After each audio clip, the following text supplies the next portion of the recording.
You're listening to Sox in the Basement, a production of the Broadcast Basement Limited, where every show is 30 minutes of good and comes from a basement bar on the south side of Chicago. Pull up a stool, pour a cold one, and join us right now for Sox in the Basement. Heard everywhere podcasts can be found, and always at soxinthebasement.com. You know what? I like trying to pick up little things that are coming out of the White Sox organization each and every week. It's more interesting than watching the games because they don't really matter anymore. I mean, you can watch a game. Like, you can go to a ballpark and watch a baseball game if the team is good or if the team is bad. So, like, I'll still go out there and watch a game, right? And see it in its own little microcosm of just in this day. This is my team. I'm rooting for them. If they win, great. If they lose, I'm not going to cry. I'm not going to be upset. It's not going to change my mood and then move on. But when you look at the overall picture of the team, you're not looking at, like, are we in a playoff race or what's going on? You're more listening to what the manager is saying, what the new general manager is saying. Like Pedro talking about the idea that he wants Mike Clevenger back, which, I mean, it's a nice thought. I looked up his numbers. I'm like, yeah, of course I would take him back. I don't think he's staying, though. No, I mean, you know, there's people kind of think like the free agent class for starting pitchers is going to be super duper deep, but Shohei Ohtani is probably not pitching next year because of his elbow. Clayton Kershaw is pretty old. Aaron Nola's coming off of a bad year. Blake Snell is a good pickup. Julio Urias might be done because of his legal issues.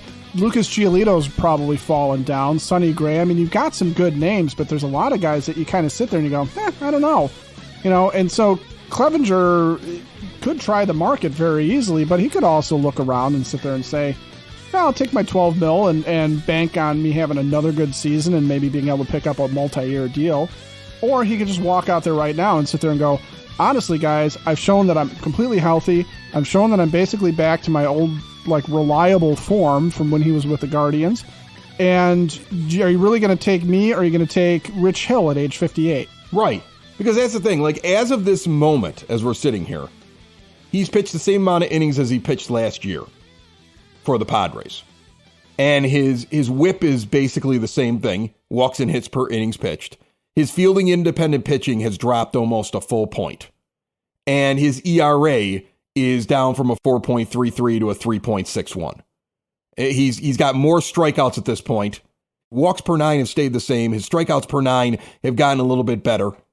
And he's lowered down the amount of home runs he's giving up. He's a professional pitcher, no matter what you think about him. If you think he's a piece of garbage, you don't like his haircut, you don't like his history, you don't like what he was accused of. He's a professional pitcher that many Major League Baseball teams are going to want, and he can essentially opt out. It's a mutual option. So, of course, the White Sox would say, we don't have a lot of pitchers for next year.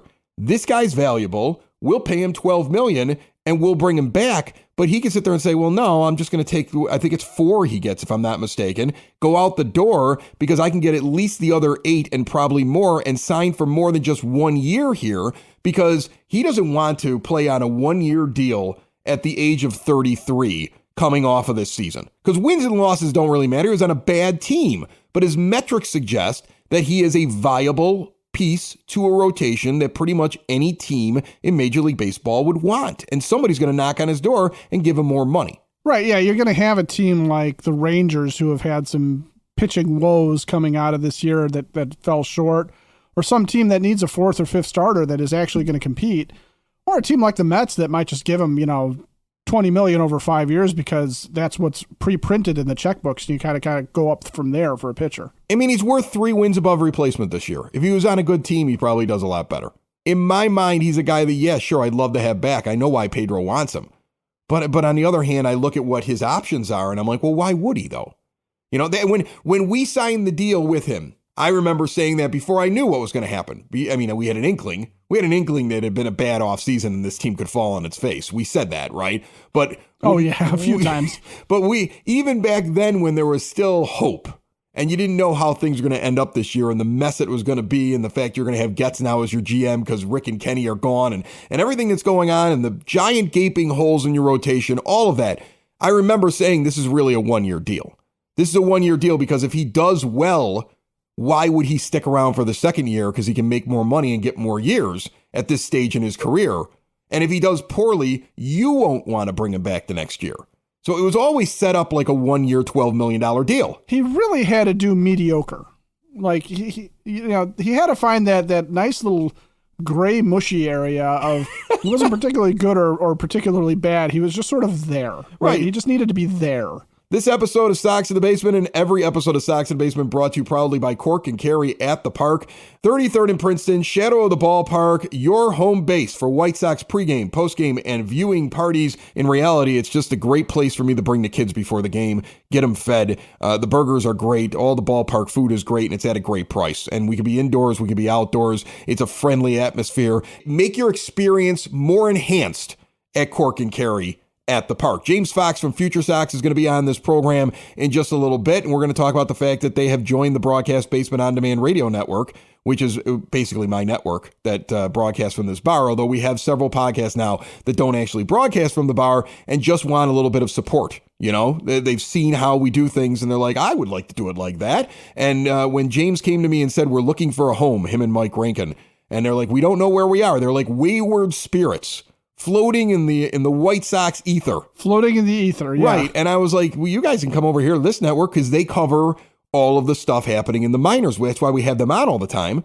I'm like, come on over here, have a home. I don't want anything from you. I don't want to take what you have. I don't want to put you on my site. You don't need to put me on your site. I'll just give you a little bit of support for your podcast because I dig you. So we're going to welcome him in to the network when he gets in here. And then we're going to talk a little bit about what the White Sox have asset-wise. Because Chris Getz shouldn't be married to anything. I mean, if I'm Chris Getz, I don't even care what Rick went out and got at the trade deadline, right? Yeah, those are just more cannon fodder as far as I'm concerned. Because here's the thing. That kid they got for the burger deal, the pitcher, the AA guy, like he could deal him if he found the right deal and shrug. Because people would be like, well, man, this is all we got. And he'd be like, I wasn't the GM that traded for him. Hell, our former GM didn't even trade for him. But anyway, Getz doesn't have to be married. That's the point. He doesn't need to be married to any player that's in the system. And I'm curious. I mean, you think about it. He was in charge of player development, but he didn't draft these guys, right? He could just sit there and say, this is a piece. He has the opportunity. I heard him in a recent interview sitting around talking about what he was doing right now. And he was basically saying like, hey, I've got to get in the office. I've got to figure out what the day-to-day is. I've got to understand how you do things. I mean, it's like he's like learning everything from like, this is how I make a transaction, and this is how I want my office set up, and this is how I want my staff set up, and this is who answers to who, and this is who needs to leave. This is where the coffee is. He doesn't have a pen right now. He can't find the office supplies. He might need that. He might need some staples and things like that. But he has to decide who's going to walk out the door. He's going to decide who he wants to bring in the door, and that's probably what he's working on right now.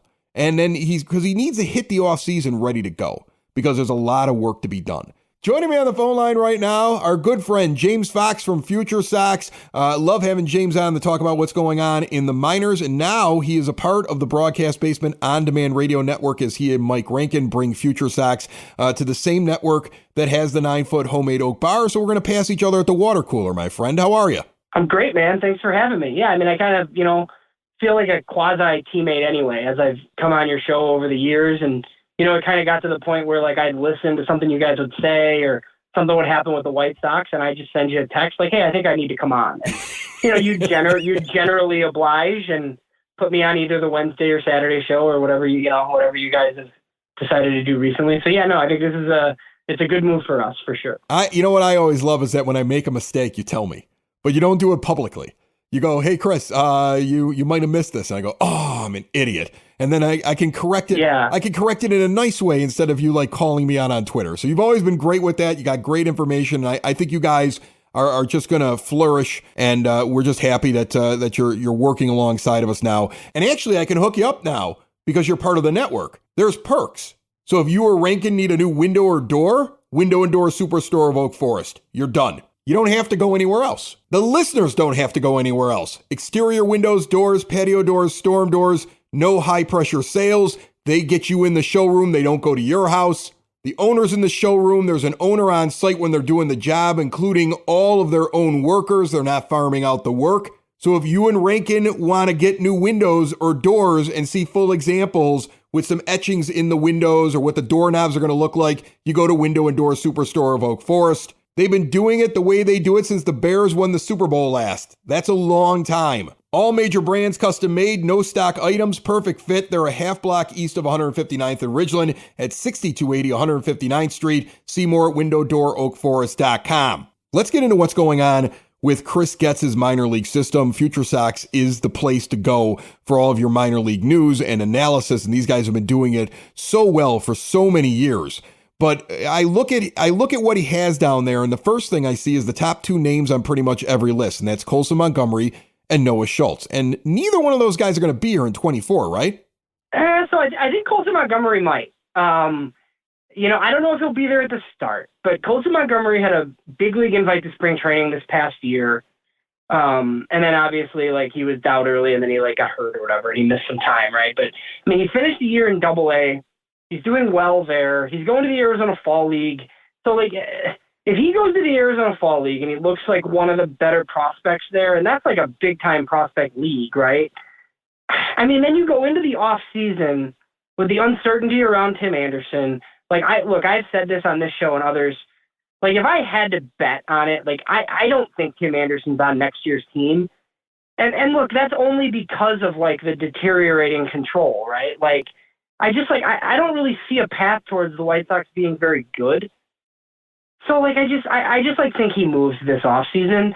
Now, that doesn't mean that Montgomery's, starting with the club, but, even if he goes back to Birmingham or if he's at Charlotte and he does well to start next year and you're in this, rebuild, for a year phase, whatever, I think we see him. I really do. I think he's playing shortstop in Chicago at some point next year. I wouldn't bet on it at the beginning, but you have outlets like ESPN, Kylie McDaniel has Colson Montgomery as the number 2 overall prospect in all of baseball. Wow. And he's gonna be top 20 everywhere. So, and look, it's Chris Getz, right? The organization's different, but this is an organization that has just kind of promoted guys like this, before they're ready, or they decided they're ready and then they're in the big leagues. But you're in Double-A or Triple-A. You're basically knocking on the door. So I think we see him. Schultz, no way. He needs a lot of time. With him, you want to see him throw, 100 innings if you can. And I don't really even care where that is. That could be at Winston-Salem. He needs innings, and there's other guys, but they're not as highly regarded as those two, obviously. Well, you talk about Montgomery possibly coming up, and you kind of touched on it when you were describing him. Even though he's going to be on these lists, this is a team that brings up their prospects too early. You could look at Andrew Vaughn and say, what kind of player would he have been if you seasoned him a little bit longer? And so is there a concern about Montgomery being part of the plan? Because we talked about it on the last show. I said, look, I see them moving on from Anderson just to clear the money, to give them some flexibility, and because he's not part of 25, so why are you going to do that? And instead, you can go in another direction with that money, but you can see why Elvis Andrus is still on the roster, because they may turn around and say, hey, Elvis, you made $3 million last year with us. Why don't we give you $4 million and you're the starting shortstop until Colson gets here? So I do believe he's coming, and they may build a bridge to him, but will it be too early, James? I don't know. I think a lot depends on how he looks. Look, if he goes to the Arizona Fall League and struggles for whatever reason, and I don't expect that because he's never really struggled. People can look at the batting average at Double-A, I guess, and maybe take issue with that, but he's got an on-base percentage of 400. His walk rate has been incredible throughout the minors.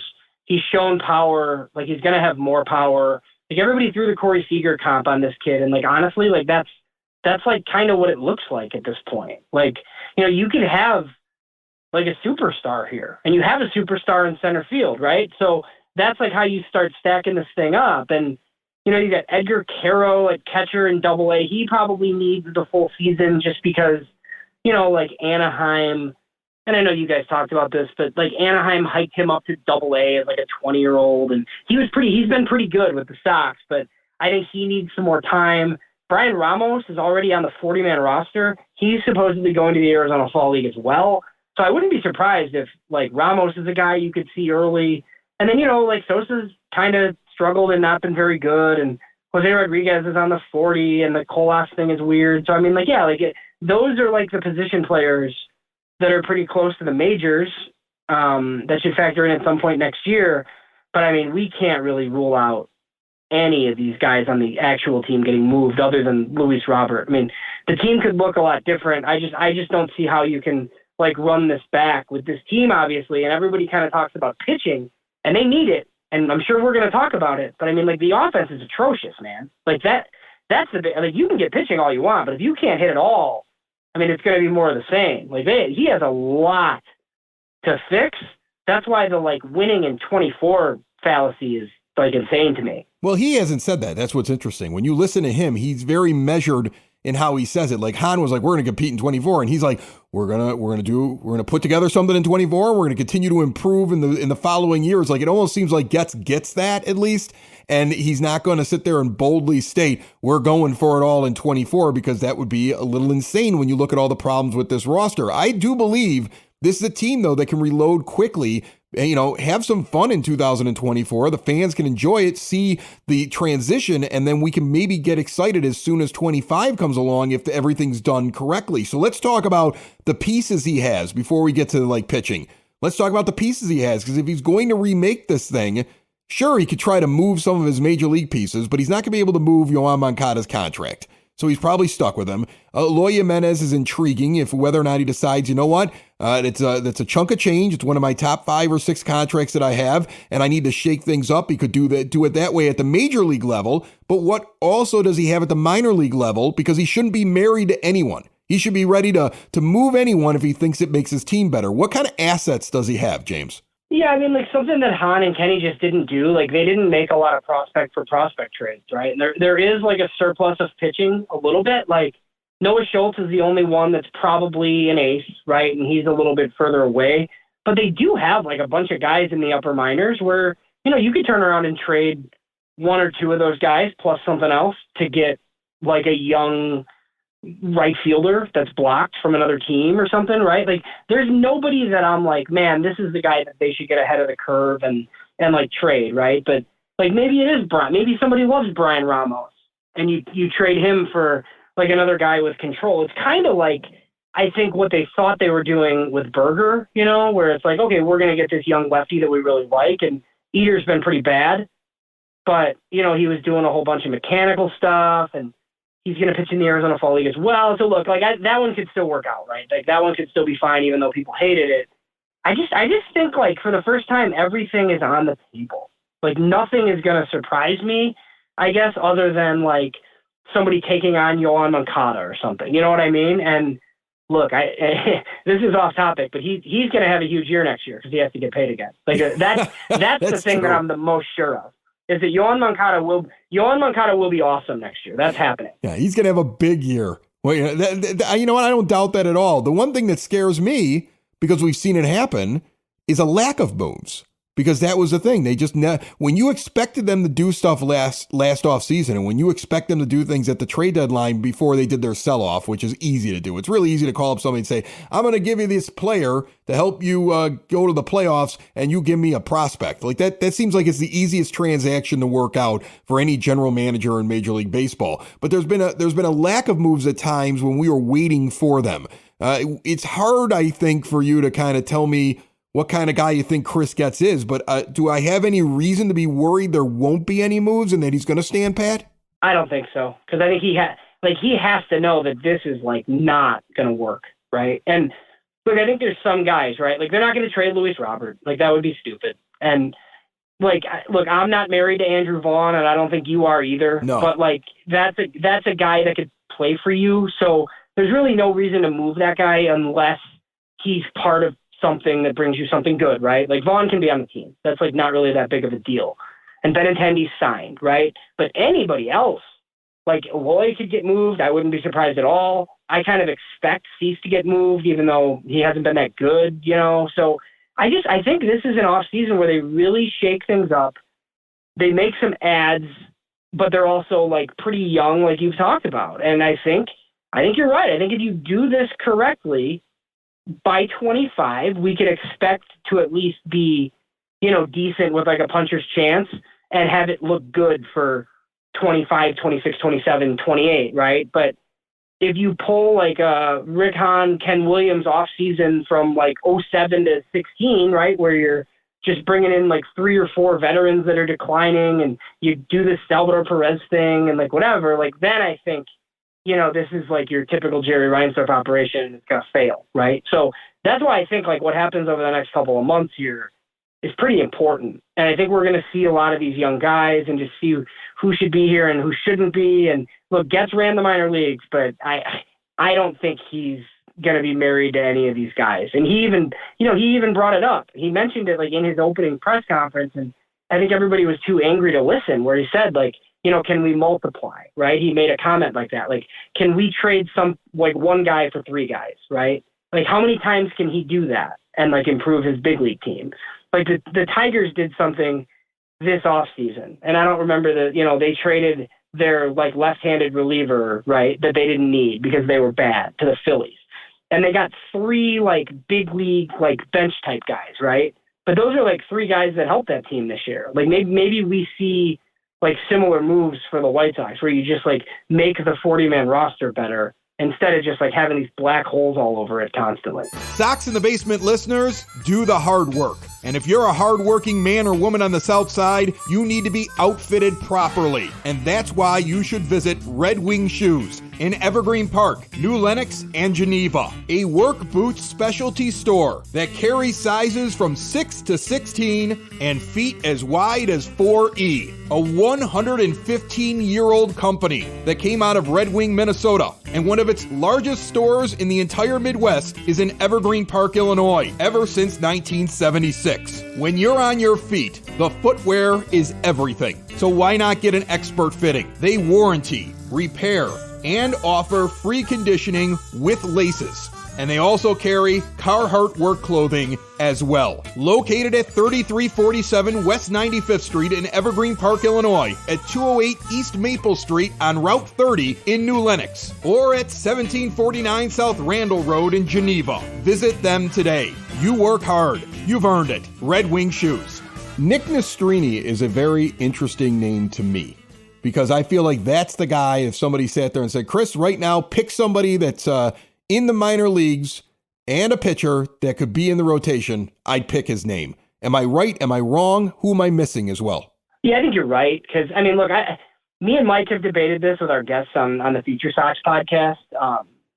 Just like, I don't know how much some of these guys need to pitch in Charlotte, right? Because, like, that place is crazy, and it's really hard to pitch there. And once you've, like, accomplished AA, like, whatever that means, right? Like, your numbers are good enough, or you think that you've exceeded past AA. Like, I don't think these guys need 25 to 30 starts in the International League to prove anything, because like the ERAs are going to be inflated, and it's just not a great place to pitch. So yeah, I think we definitely see Nastrini at some point in 2024. I think Christian Mena is a guy who we probably see at some point. Matthew Thompson was a high school pick back in 2019. He's Rule 5 eligible. I bet they protect him. I think we could see him. You see like the Davis Martin type guys, right? Who, like, he's back next year most likely. There's another guy, Mason Adams, who's pitching at AA, who's a 13th rounder out of Jacksonville State a couple of years back. And he's just done nothing but perform. And now he's in AA pitching well, and he's like 23. So I mean, there's like all sorts of these guys where, like, if you're pitching well at AA and you're like 23 or 24, like, you're probably going to pitch for the 2024 White Sox, I think, because I don't see them going out and signing 3 veteran starting pitchers, right? They might sign 1, and they might trade for 1 or something along those lines, right, and shift some things around. But I think a lot of these young pitchers that are at AA and AAA, I think 24 is like a good time to see them, and I think Chris Getz will probably agree with that. James Fox covers the minors for FutureSox. That podcast is now on the same network we're on, the Broadcast Basement On Demand Radio Network. He and Mike Rankin do a great job. James is always great when he comes on the show, and I just appreciate you kind of breaking it down for us, because I think once you get over the anger of how everything went over the last couple of years, and you get over the frustration of an internal hire at GM, you also have a little bit of hope that Chris Getz is going to be different. And you look at what the White Sox have, and the pieces are there to be able to make moves. And there are some really interesting names. And as long as we see them at least admit what they are and how they need to change the way they do things, I'll be satisfied as a fan if I see moves in the offseason, if I see a couple of these guys come up and get a chance and perform well, and if I see a different attitude, and also I gotta see Daryl Boston leave. Has he left yet? When is he leaving, James? Dude, I don't know, but there's a whole host of like Kenny Williams people, and you guys talked about one very close to him on your show recently, that are very likely not going to be around anymore. I mean, like some of these people were there strictly because they were friends with Kenny. And, well, I don't really see a need for most of those people anymore. Like there's some guys on the pro scouting side. There's Debo, as you've talked about. And, that was like, and you talked about it on the show a little bit, and I'll say it again here. Like, it's one of the first moves Chris Getz made this year when I, was starting to hear from people that like Ken Williams Jr. wasn't around anymore. And then I reached out to, some beat writers, and nobody really went on the record, but, it kind of seemed like Chris Getz's first move was shifting Ken Williams Jr. out of that role, and he was just kind of doing other stuff, like helping his dad. So, he's still on the website, Chris. But I know. I'd be surprised if he's on the website 2 months from now. I know. It's going to be one of those things where we're going to be waiting for the website to change, and then we're going to start comparing it with what the list was a couple days earlier. I think that's the only way we're going to see where the changes are, and I'm looking forward to some additions and seeing what he does. Thanks so much for joining us, my friend. All righty. Thanks for having me.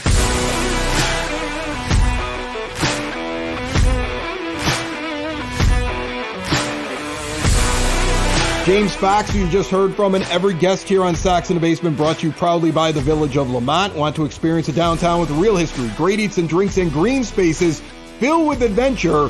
Visit the Village of Lamont. Shop, dine, drink, explore, and we will see you out at the Forge Saturday, the 23rd of September. Sox in the Basement and Southside Pod will have a tent out there. Come by and see us, raise a big giant stein, and we're going to have a blast out there. Oktoberfest in Lamont at the Forge. See more at lamontdowntown.com. So at the beginning of the show, you were talking about the depth of starting pitching in free agency in relation to Mike Clevenger. And I pulled up a list of all the possible pitchers that will be out there that are realistically starting pitchers that are already veterans in Major League Baseball, and you kind of know who they are, right? And you heard about the assets that we have. Our rotation is going to be Dylan, and Dylan. He's going to have to spit hot fire. Exactly. So, I mean, like, you have to look at other pitchers. And it makes sense. I mean, even if you don't think you're going to compete in 24, realistically, if you sign somebody for a couple of years, that person's ready to go if you get the right guy. They don't have a lot of money, but there's a lot of veterans that are out there. Like, I don't want to go anywhere near Rich Hill. I'm not interested in finding out if the club doesn't pick up the option on Corey Kluber if he's ever going to get back to being the Klubot. I don't think that's happening, right? Do you want Lucas Giolito back? You know what? Yes, I do. I don't care what Lucas did away from the White Sox if you think you know what makes him an effective pitcher. If the White Sox have the code that unlocks Lucas Giolito that makes him a good pitcher, then yes, I would take Lucas Giolito back. I argued all season long that this is the guy I would be signing, and I'd be trying to trade Dylan Cease because in a couple of years, Scott Boras is not even going to give you a chance to sign him. He's going to take him to free agency. So I was arguing that, and I still believe in it. I still believe that Lucas Giolito would be a big pickup to bring back in here. But if you were going to do that, though, you would have thought that Chris Getz, as one of his first acts as GM, would have claimed him when he was waived. Oh, no. I wouldn't. No? No, his value is only going down. The more he struggles with the Angels and now he's with the Guardians, right? So the more he struggles away from the White Sox, the cheaper he is when you go so to you want sign him. You want Lucas Giolito to do badly, then come back to the White Sox and be like, all right, it didn't work out for me. If Lucas wants to be here, if he really wants to be here, I don't know. I mean, I might sit there, go out there and be like, I'm just going to throw BP fastballs for a while for the Angels. These guys aren't ever going to win anything anyway.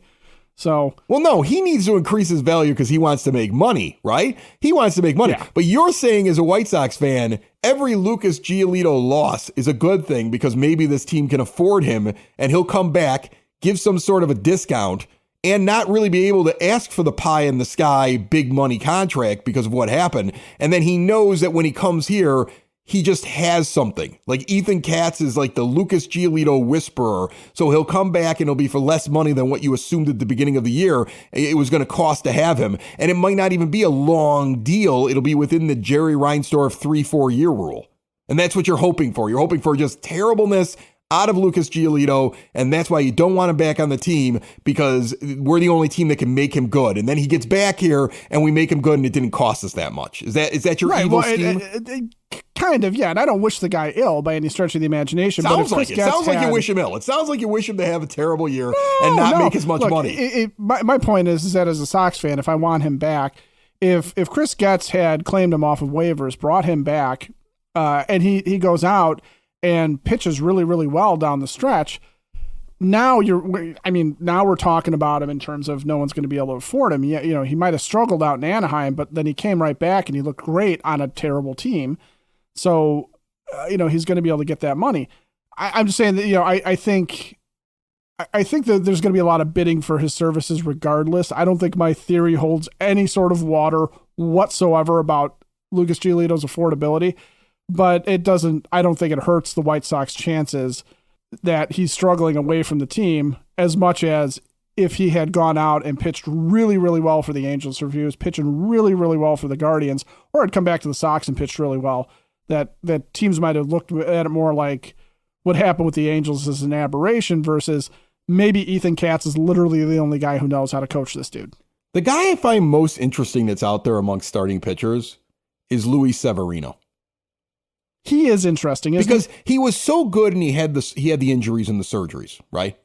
You can almost look at it and say a lot of guys, when they come off of long-term injury, aren't really good in that first year or so back. Remember with Johnny Cueto a couple years ago when I was like, sneaky pickup, this is a guy I go grab. But we were calling for it before the White Sox gave him that minor league deal. I'm like, sneaky pickup, guys coming off of those kind of injuries. Like sometimes they don't look so good. And then this would be the year they'd be good. And like you wonder, like, could you sign a guy who's not ancient? He's not ancient at all. I think he's just going to be 30.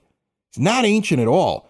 No, yeah, I think he's 29 as we're sitting here. Right. You've seen him be the ace of a staff in New York City, and he's just looking for a place to get himself back on track again. And I wouldn't give him like the 1 year prove it deal like you did with Clevenger, because he'll opt out in year 2 after he gets good and you won't be able to hold on to him. But he would be an interesting one if your scouts were able to identify what they thought needed to happen. And that's the one thing the White Sox haven't been able to prove to me that they're capable of doing. Scout a player and say, we know what we're going to do here, and this is how we're going to make him good again. But he's such an interesting name. Like, somebody's going to get him. And I wouldn't be shocked at all if Severino doesn't climb the mountain again and become a high-level pitcher. I don't think that guy's done. That's just a guy who had some bad luck with some injuries. If he's healthy, if he checks out, if he's not hampered by them anymore, and he's just trying to get himself back together again, and some of it might be a little mental, and it's got to be difficult to do that in the high-pressure cooker situation it is New York. Come to Chicago on the south side, where like there isn't really a pressure cooker. I mean, the owner doesn't really care if you win or lose. He says he cares, but he doesn't. But I mean, like, it's not really a pressure cooker in a season where you don't feel like you are going for a championship, because that's not what 24 is going to be. But get him in here and see what you can get out of him. That could be somebody who you're sitting around in a year or two saying, man, I'm glad we got that guy for 3 years. I give him 2 years in an option year. Oh, yeah. Sox in the basement. Sox in the basement. Sox in the basement. Sox in the Basement. Heard everywhere podcasts can be found, and always on soxinthebasement.com.